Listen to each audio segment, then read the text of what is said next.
રાજકોટ જિલ્લાના ધોરાજીમાં ધોધમાર વરસાદની શરૂઆત।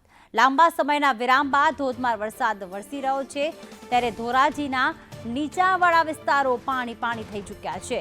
લાંબા વિરામ બાદ રાજકોટના ધોરાજીમાં વધુ એક વખત મેઘમહેર થઈ રહી છે, ત્યારે ઘણા સમયથી જે વિરામ લીધો હતો તે મેઘરાજા આજરોજ ધમાકેદાર બેટિંગ કરી રહ્યા છે। ધોરાજીમાં ધોધમાર વરસાદની શરૂઆત, શહેરના માર્ગો પાણી થઈ ગયા।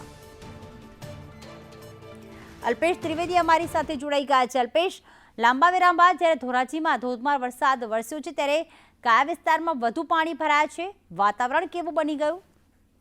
જે પ્રતિ ખાસ કરીને જણાવી દઉં કે ધોરાજી પંથકમાં ઘણા લાંબા વિરામ બાદ ધોરાજીમાં આજરોજ ધોધમાર વરસાદ વરસી રહ્યો હોય ત્યારે ધોરાજીના જેતપુર રોડ છે, સ્ટેશન રોડ, જમના રોડ છે જેવા વિસ્તારોમાં પાણી ભરાયા છે અને જે ધોધમાર વરસાદ અને જે લાંબા વિરામ બાદ જે વરસાદ આવેલો છે તેથી વાતાવરણમાં ઠંડક પરિસ્થિતિ છે, ખેડૂતોમાં ખુશીનો માહોલ જોવા મળ્યો છે। જી, આભાર તમામ વિગતો માટે।